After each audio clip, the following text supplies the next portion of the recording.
Hello students, आज की video में हम एक्सरसाइज 6.3 के बेसिक्स को कवर करेंगे। अगर आपके बेसिक्स कवर हो जाते हैं, जैसे कुछ बच्चे बेसिक्स को ड्रॉप कर देते हैं, पता नहीं क्यों, पर जो बेसिक्स अगर जिस बच्चे की स्ट्रांग नहीं है तो एक्सरसाइज करने में उसे बहुत ही दिक्कत आने वाली है। ठीक है, और यहाँ पे जो हम बेसिक पढ़ेंगे वो पूरी एक्सरसाइज में आपको हेल्प करेगी। ठीक है ना, आप बेसिक्स के बिहाफ पे ही पूरे एक्सरसाइज को ख़त्म खुद से कर सकते हैं।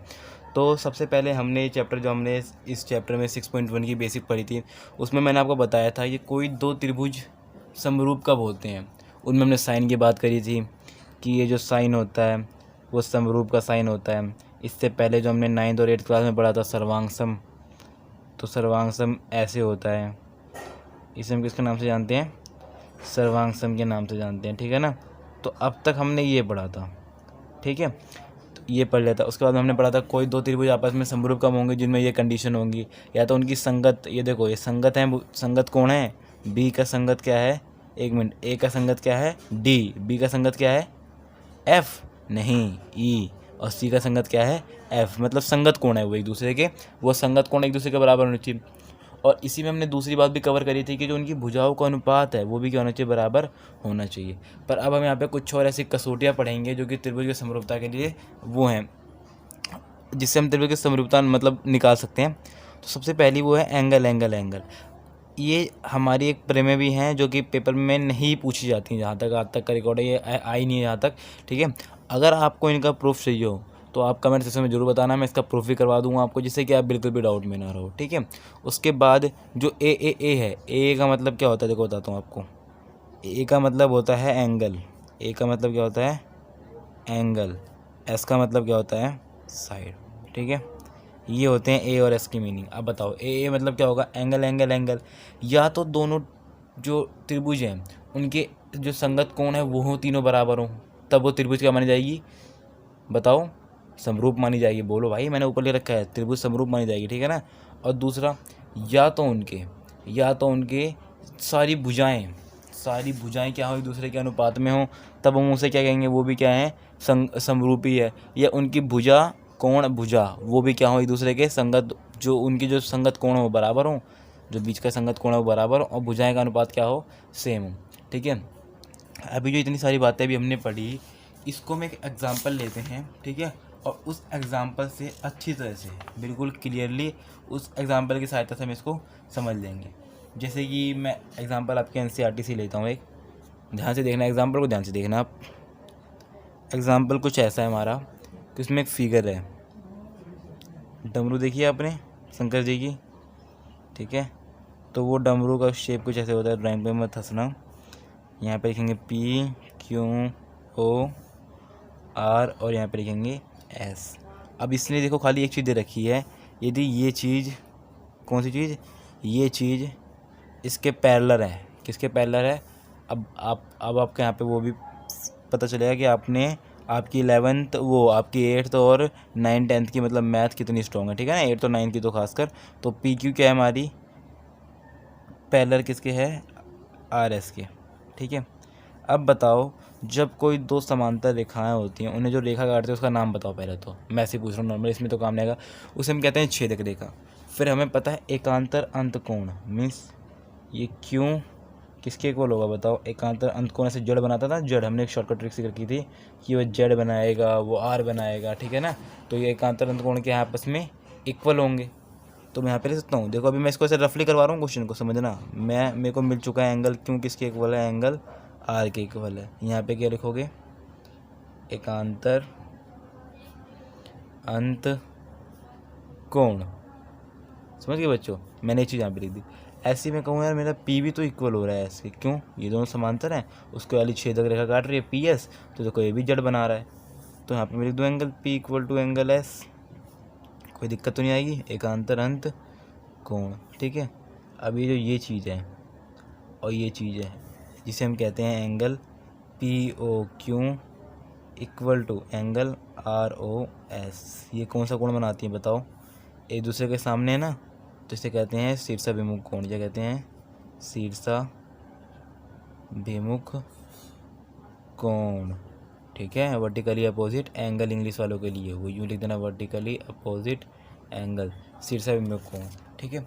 अब इससे क्या होता है शीर्षाभिमुख कोण से, अब बताओ यहाँ पे कौन सी कसौटी लग रही है। देखो मैंने इसलिए कहा था ना, हम एग्जाम्पल से करेंगे और चीज़ समझो। कसौटी, ये तीनों कसौटी हमारे पास, इनको देख के चलो आप साथ साथ। तो ये तीनों क्या हैं, साइन किसके इनके सामने, बताया था ना किस चीज़ का साइन होता है। आप अभी भी समझे नहीं हो कुछ बच्चे, तो इसे हम कहते हैं एंगल का साइन, इसे कहते हैं, इसे कहते हैं एंगल का साइन कहते हैं, ठीक है ना। तो याद रखना, तो एंगल क्यों, एंगल वाला, तीनों एंगल बराबर हैं इन तीनों दोनों त्रिभुजों के, तीनों एंगल क्या दोनों त्रिभुजों के बराबर हैं। तो आप यहाँ पे क्या लिखोगे, ध्यान से देखना, आप लिखोगे यहाँ पे जो त्रिभुज हमारा है पी ओ क्यू समान, वो समरूप होगा किसके, त्रिभुज आर ओ एस लिख दो या एस ओ आर लिख दो, ठीक है ना।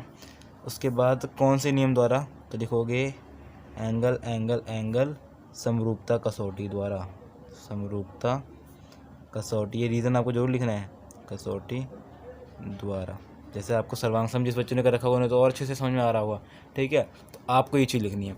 उसके बाद हम एक और एग्जांपल लेते हैं जिससे कि जो आपके और थोड़े मोड़े से डाउट हैं वो भी पूरी तरह से क्लियर हो जाएं, ठीक है। तो ये रहा हमारा एग्जांपल, उसमें दो ट्रायंगल हमारे ए बी सी और डी ई एफ, ठीक है ना। ए बी सी और पी क्यू आर है हमारे पास। तो यहाँ पे लिखेंगे हम ए बी सी, उसके बाद क्या लिखेंगे पी क्यू और आर, ठीक है ना। आपको मैं दिखा दूँ, एक मिनट, हाँ अब हो गया। ए बी सी और पी क्यू आर है, कह रहा है ए का भाई साहब ये वाला कोण कितना है, 80 डिग्री है, और इसका बी का कौन सा है, 60 डिग्री है। उसके बाद कह रहा है ये 3.8 है, ये 6 है, और ये 3√3 है, ये 6√3 है, और ये 7.6 है, और ये 12 है। तो मिला जुला के मुझे जो दिख रहा है ना, थोड़ा बहुत इसकी शक्ल से लग रहा है कि इनकी भुजाओं का जो रेशियो आना है बराबर आने वाला है, ठीक है ना। शक्ल देख के तो आप इतना बता सकते हो, पर एक और समझ में नहीं आ रहा, क्या इसकी संगत भुजाएं, ये वाली भुजा इसकी है रेशियो में बराबर, पॉसिबल ही नहीं है। तो मेरे को देखो ध्यान से देखना, इस ट्रायंगल को या इसको फ्लिप करना होगा, बस जस्ट ऐसे उठा के यूँ रखना होगा, समझ रहे हो। इसको ऐसे उठाऊंगा मैं और इसको पलट के ऐसे रख दूंगा, ठीक है। ध्यान से समझो बच्चों, ए बी सी को मैं नहीं छेड़ूंगा, मैं इसको करता हूँ। मुझे पता है अगर मैं 7.6 इधर लेके आ जाता हूँ और 6√3 उधर लेके चला जाता हूँ तो सबके बटे में 1/2 आ जाएगा रेशियो। देखो 3.8 का 2 गुना 7.6 होता है, इसका 2 गुना 6√3 होता है, इसका 2 गुना 12 होता है। ये दोनों तो दोस्त सही हैं, पर मेरे को इसको इधर लाना है। देखो ध्यान से, मुझे इस चीज़ को उठा के कैसे लाना है, फ्लिप करना है इसको यूँ और इसको यूँ फ्लिप करना है। आप किसी भी मेथड करोगे तो फ्लिप होकर क्या हो जाएगा, कार्ड से हो जाएगा हमारा। तो अब जो हमारा नया कार्ड बनेगा वो क्या बनेगा, ध्यान से देखना, वो कुछ ये वाला कार्ड बनेगा। तो क्या होगा, यहाँ पे आ जाएगा। अब बताओ पी और क्यू कहाँ जाएंगे, जब ये वाला, देखो मैं कहा ना इसको ऐसे पलटूंगा, मैं इसको उठाया मैंने और ये ऐसे रखा, तो ये क्यू उठ के कहाँ जाएगा, यहाँ आ जाएगा, और पी उठ के वहाँ चला जाएगा, और आर भैया ऊपर ही रहेंगे। तो 12 ये रहेगा। अब क्यू आर की वैल्यू कितनी थी बताओ, 7.6 थी, और पी आर की वैल्यू कितनी थी, 6√3 थी। अब आपको चीज़ देखनी नहीं है, अब आपको यहाँ पे मेन चीज़ वो देखनी है, बताता हूँ मैं आपको। पहले आप लिखोगे यहाँ पे ए बी रेशो में क्या लिखोगे, क्यू आर इक्वल किसके आ रहे हैं ये सब, ए सी रेशो में पी आर। आप अलग अलग भी दिखा सकते हो, पर मुझे पता चल गया, बच्चों को पता चल गया कि इसका ये 2 गुना है, मतलब 1/2 ही आने वाला है, इसलिए हम ऐसा कर रहे हैं, ठीक है ना। और यहाँ पे लिख लो आप क्यू पी या पी क्यू, सारे के सारे कितने आ रहे हैं, 1/2 आ रहे हैं। तीनों एंगल बराबर हैं, तीनों एंगल बराबर हैं। तो ये कौन सी कसौटी द्वारा होगा समरूप, त्रिभुज, ध्यान से देखना, त्रिभुज ए बी सी एंड त्रिभुज जो पी क्यू आर है, नहीं एंगल ए, एंगल देखो हम संगत भुजाओं के नाम देखो कैसे रखते हैं बच्चों। ए बी सी है तो अब इसका नाम क्या रखोगे आप, ए का संगत क्या है, आर है, बी का संगत क्या है, बताओ बी का संगत क्या है, क्यू है, और सी का संगत क्या है, पी है। तो आप ये समरूप कर रहे हो किसके द्वारा, लिख देना बाय एस एस एस, ठीक है, हिंदी में लिख देना एस एस एस, समरूपता कसौटी द्वारा, समझ गए।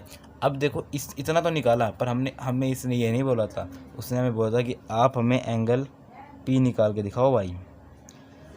आप तो कंफ्यूज, जो हमारे लेजेंड बच्चे होंगे, तो लेजेंड बच्चों ने क्या किया होगा, हमारे यहाँ से 60 डिग्री देखा होगा, 60 डिग्री फटाक देना ये लिख दिया होगा। भाई रेशो भी देखो आप, बिल्कुल तितर बितर रेशो पड़े हुए हैं, ठीक है ना। संगत भुजाएं मतलब क्या, अगर इस साइड की आप वाली भुजा ले रहे हो तो आपको यही वाली भुजा लेनी है, ठीक है ना। ये नहीं कि आप अपनी मर्जी से कुछ भी ले सकते हो।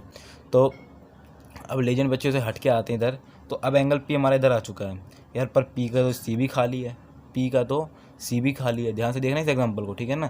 अब पी की जगह तो पी का संगत तो सी है, सी कह रहा है भाई मैं खुद खाली हूँ, मेरे पास खुद कोई वैल्यू नहीं, मुझे कि मैं तू मेरे बराबर क्या बनेगा। तो अब ये हेल्प करेंगे हम सी को निकालने में। तो मैं पता है एक ट्राइंगल जो होता है उसके तीनों एंगलों का सम कितना होता है बताओ, angle A, angle B, angle C. तो बहुत बच्चे कह रहे हैं 180 डिग्री, बिल्कुल सही कह रहे हैं वो, ठीक है। तो एंगल ए की वैल्यू कितनी है हमारे पास 80 डिग्री, बी की वैल्यू क्या है 60 डिग्री। आपको एंगल सी की वैल्यू पता है? नहीं पता। हम सिंपल लिख देंगे यहाँ पे angle C equal to 180 degree. अब एंगल सी को यहीं रखेंगे और यहाँ लिखेंगे 180 डिग्री माइनस में 80 प्लस 60 कितना होता है 140 degree. Angle C equal to कितना आ जाएगा आपके पास 40 डिग्री। समझ गए दोस्तों। तो एंगल सी की वैल्यू हमने कितनी निकाली अभी यहाँ पे 40 डिग्री। अब एंगल सी का दोस्त कौन है, उसका संगत पी है, तो पी की वैल्यू भी कितनी आ जाएगी 40 डिग्री। तो यहाँ पे लिख सकते हैं angle C equal to angle P. क्यों लिखोगे? क्योंकि ये दोनों त्रिभुज क्या हैं समरूप है, तो लिख देना समरूप। अगर दोनों त्रिभुज हुए तो ये सब अपने आप भी इक्वल हो जाते हैं, ठीक है ना। तो यहाँ पे आप जो रीज़न लिखना है कि अगर समरूप त्रिभुजों के जो संगत भाग होते हैं क्या होते हैं बराबर होते हैं। तो एंगल सी किसके बराबर होगा, एंगल पी के बराबर होगा। तो एंगल पी की वैल्यू कितनी आ जाएगी हमारे पास 40 डिग्री। आप लिख दो आंसर।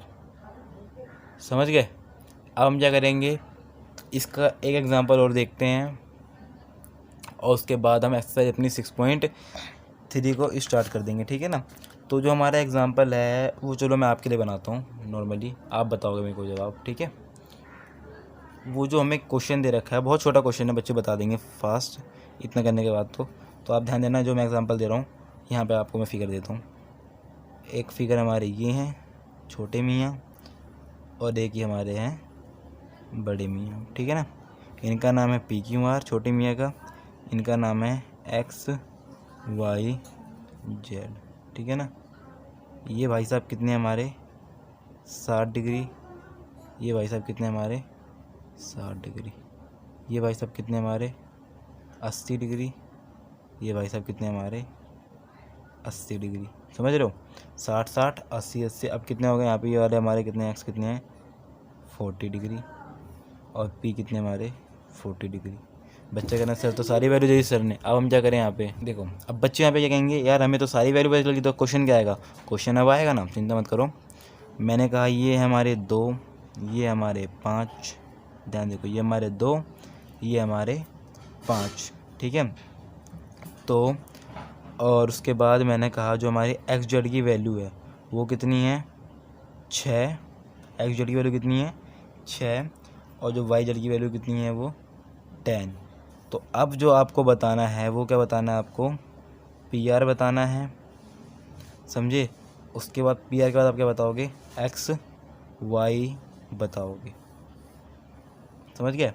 ये हमारे पास फिगर है, पी क्यू 2 है, ठीक है। तो आपको पी क्यू 2 है, फिर आपको एक्स वाई बताना है, पी आर की वैल्यू नहीं पता है, एक्स जेड 6 है, क्यू आर ये है 5 है, और वाई जेड क्या है 10 है। इतना समझ गया आप बच्चों। तो अब इसमें क्या होगा, अब ये आपके लिए होमवर्क है, और जो बच्चे यूट्यूब पे देख रहे हैं वो कमेंट सेक्शन में इसका आंसर ज़रूर बताना कि आपने इसका आंसर क्या फाइंड किया, आपको इससे क्या कितना समझ में आया। तो समाप्त करते हैं आज की वीडियो को यहीं पे, ठीक है। और वीडियो में बने रहने के लिए आप सभी बच्चों का धन्यवाद।